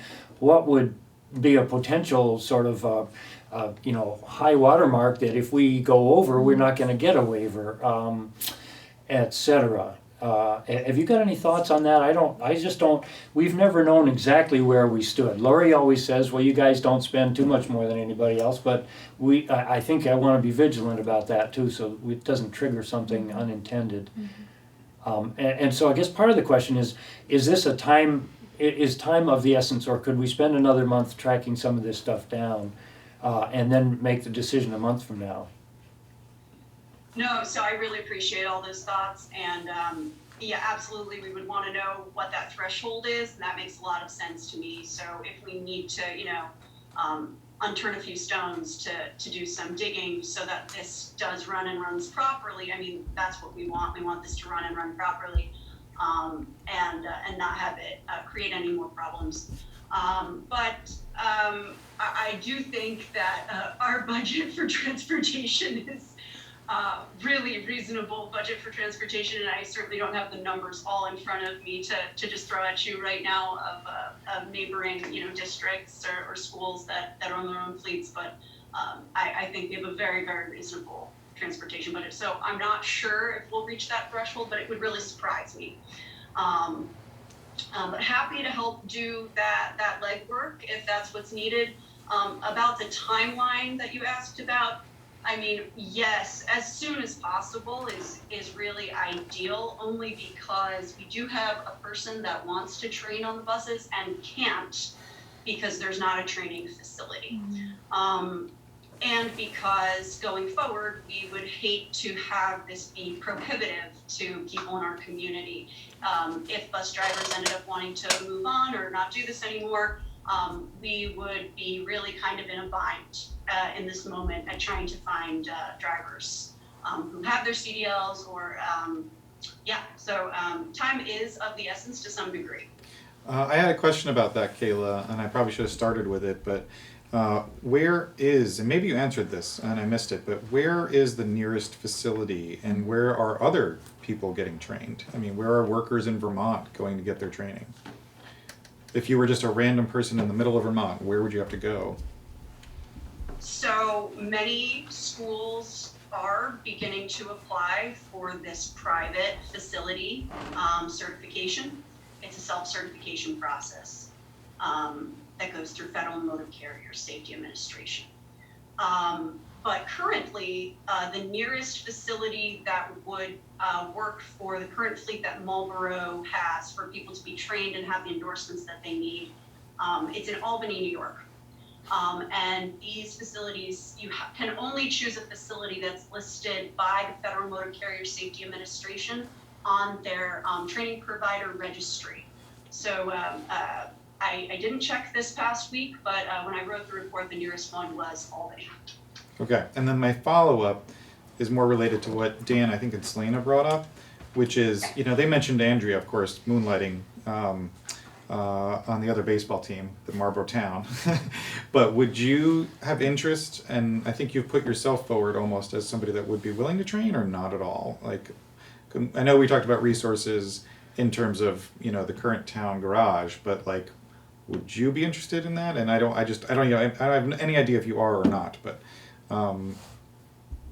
Right. So what I'm willing to do is I'm willing to take on the administrative duties that are required. So in the section of my report that's about Marlboro's readiness to have a training facility, I've laid out that we have Andrea Howe, who is willing to be a theory trainer, which is one portion of the required training. We have Tim Whitney, who wrote a testimonial in this report saying that he is willing to do either theory or behind the wheel or both.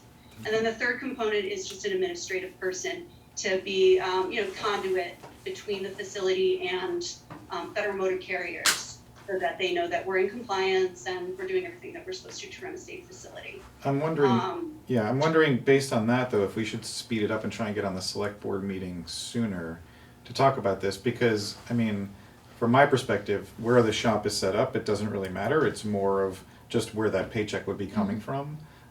So I think talking to the select board might be what my opinion would be, just because I feel like because of what the tax rate increased in terms of pupils this year, adding more to it next year just seems concerning to me. Go ahead, Tim. So Kayla, if you're up for that, why don't we jump right in on this, try to get back to the school board as quickly as we can, and we may ask that a special meeting be called sometime less than a month away, that we'd be able to. Yeah, we could certainly meet again just on this issue. Yeah. But can we make the select board? Have they met already? They meet twice a month, right? Let's find that out, because Okay. they're brand new. You know, Molly's brand new on it, and Jim's been on it for a year. A lot of times, newer people are easier to coerce into doing stuff more quickly. So, sorry. As Kayla's finding Right, out. right, exactly. But let us jump on it and see what we can get done. How about that? Hey Kayla, can I ask a question? So if we just need one driver next year to be trained, what would you estimate the cost to be for that one driver? Oh, sure. So you've got the curriculum cost, so that's $3,000 to $5,000. And then what you have is, I'm saying approximately 40 hours of training at $30 per hour being paid to the trainers. So that's the formula I used. And so that's how you can get to the end result of just one person being trained. And then I added in some funds for things like materials, cost of diesel in order to actually run the buses to train, things like that. So that's the formula for that. So if we played it out for 3 years and we said we trained a bus driver every year, which would probably be that would be quite a bit, I would think. We would look at we'll just say $5,000 for the curriculum, and then $1,200 for salaries times 3 is $3,600. So you're $8,600 divided by 3 years. You're looking at a little less than $3,000. But you wouldn't Per year. get the curriculum every year, right? At least That's what right. I understand. Yeah. So I only added that once because now that we have it. Okay. So that's looking at like a little less than $9,000 to train a new bus driver every single year. Do you feel like that's a reasonable thing to think? And if I think of it in those terms, that's a very reasonable thing to ask for as well too. I don't think we'll train 5 bus drivers 3 years in a row, or no, do I think we'll train 5 bus drivers next year? That's why I just brought up the 111, or we'll just say 211, or we'll just say in the next 3 years 3 new bus drivers. I don't see that as costing us very much, and for me it changes the proposal quite a bit from thinking about $15,000 a year down to thinking more about like next year is the big hit for the curriculum, but then year after that we're looking at we want 2 bus drivers this year. It's $2,400 or $2,500. I'm just doing the numbers. And how do you feel about that with having like just estimating 3 bus drivers, and then is my numbers correct with the funding? And then if we're having that discussion, I think it's very reasonable to move forward with something like that. Through the school. Does that or make through the sense? town? Through the school. Through the school. Through the school. Like the curriculum is the big piece. We'll just say $1,500 to train for your time, materials, diesel, things like that. We'll just say $1,500. That's not that bad at all. I thought the burden of the cost was on the purchaser, but that I think I'm way behind on the conversation because I feel like I'm thinking of if we were public, but we're not going to be public. Not public. No. Am I making? Private. Are you following me, Dan? Yeah, absolutely. I think Yeah. that does make pretty good sense. I still wonder whether the curriculum might be purchased by the town. Yeah. Let's see if the big blast can be taken by them. We can even reimburse them as it gets used or something like that, but We can even do a split. If somebody a needs a split, CDL yeah. down there, Exactly. that we do like a 60-40 split or a 70-30 split. They have it. Kayla's still the instructor. If they need a CDL for the town, Kayla gets paid by the town. If we need a CDL trainer for the buses, Kayla gets whoever Tim, Andrea, Kayla, and that point.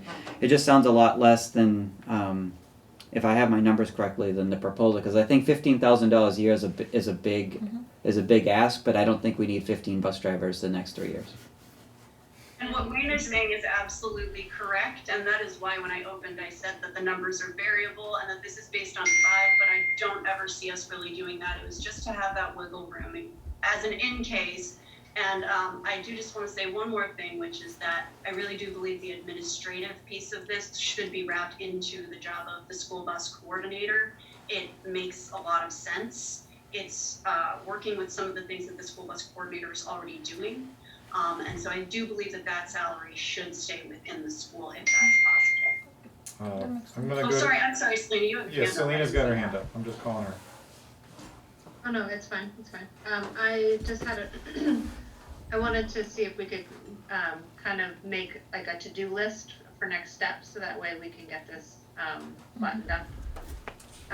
So Dan tomorrow is gonna reach out to the select board and ask them if we can have this conversation around like a shared private entity between the town and the school for CDL certification for bus drivers as well as town yard folks.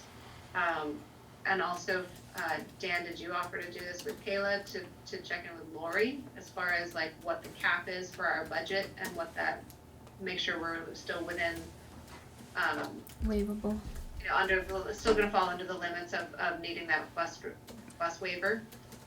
Additionally to that, when you talk to Lori, can you ask her if we can utilize ESSER funds or ARC funds for the purchase of the curriculum or anything else that is associated, fees that are associated with this? And my last question, which would also be a Lori question, is there additional insurance costs for us to be a private, whatever we are gonna be called? Training facility. So just in regards, Selena, to the ESSER ARP funds, that would mean that we would have to take money out of the 4 initiatives that I brought up to pay for that. So that would just be something that, do we want to start using that money to pay for bus driver materials? I'm not sure if I could have that pass through because that would not have much of an impact on accelerating student learning. I like. However, there might be some, like, I don't know. But it couldn't be the ESSER funds that I have for the school. We'll check with Lori on any at the SU level possibly. Yeah, sounds great. Unless the kids drove the buses. Ah. Do they have to be able to do their math adequately before they get to drive the bus? Okay, so everybody's got their lists. I think that Wayne made some good points in terms of cost year to year or year over year, but we may also, I haven't seen our transportation fund in a while. I know that there's money in it. Maybe we could go to that for this. I think that reserve fund has some cash in it. I think it, If it's 4 to 6. If it's a split between the thousand? town and that, we could pull from that fund. Yeah. For that initial cost. If it's a startup, I did the mistake of thinking 15,000 per year, which I think we wouldn't be able to bear, but if it's literally one driver at $2,400 provided, and Selena, great comment about insurance, I'd like to know what that is too.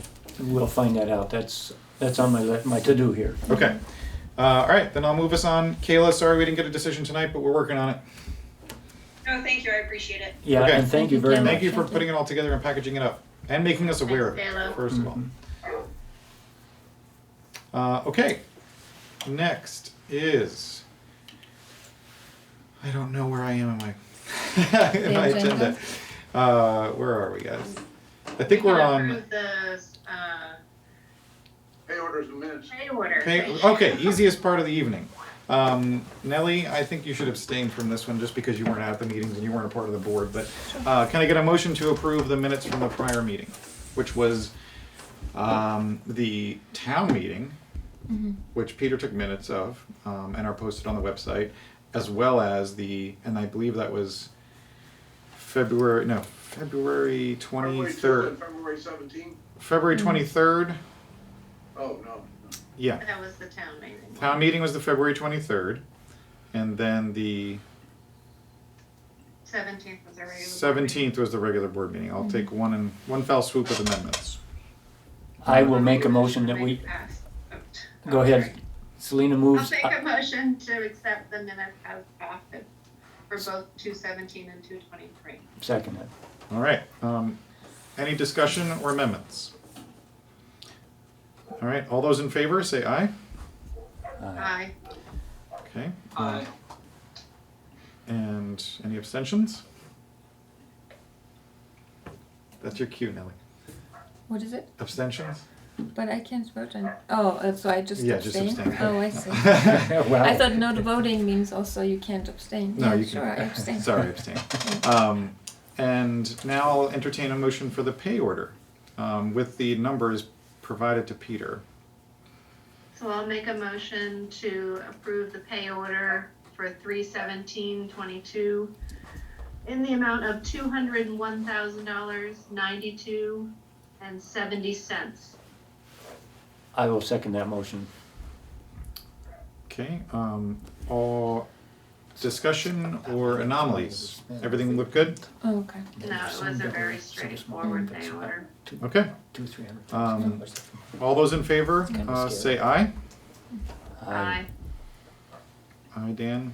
Aye. Mhm. Aye, Jeremy. Any abstentions? I abstain, I guess. Yeah. Yep, one abstention, Peter. But you're voting next time. Yeah, I think we could vote on that. I think Peter, abstaining do is you have voting. the money? You're good? I think abstaining You got is the amount? voting. I'm not sure, yeah. Peter, What do we know about this stuff? you're muted. I can't see you or hear you. Oh, sorry about that. Yes, I got it. You got the amount, okay. 201,92.70. Thank you. All right, and with that, we're gonna let everybody go, and the board's gonna have an executive session. Now, this is gonna be tricky, because BCTV is here, and you guys are on Zoom, Selena and Jeremy. Would you like to dance, Nellie and I to talk, and then I relay our conversation to you, or do you want them to shut down and leave real quick? Or can they just stay on Zoom and we just have a Zoom meeting and BCTV goes away? Yeah. I mean, I can just go out to the other room and come back. Well, he's gotta close down and stuff. I don't wanna take his It time. doesn't matter. It's okay? Yeah. Okay, Just go ahead just and you can pause call me. the recording Yeah. when we get a motion, Yeah. and then you can exit. Wayne, I think, are we inviting Wayne into the meeting? I think we would love should. to have Wayne here. Yeah, absolutely. Wayne should be Yeah. invited into the meeting. And Peter, you can just log off. Have a good night, sir. 8:06 Peter. PM. Yep, I think next time, Peter, we're gonna be all in person, okay? So just so you, just Unanimous consent. heads up, next April meeting. Okay, Okay, see you later. ciao. Thanks, Peter. Motion to enter executive session? To discuss contracts, I'll make the motion. And legal. No, I'm gonna not say contracts, legal. Legal. Oh, really? I wanted a negotiations update. Oh, okay, all right, okay. Contracts. Okay, contracts. And yeah, legal. And legal. It's on yes. the agenda as contracts Yeah. and legal. Yeah, okay, okay. So motion by Dan, do I hear a second? Second. Seconded by Nellie, and all those in favor, say aye. Aye. Aye.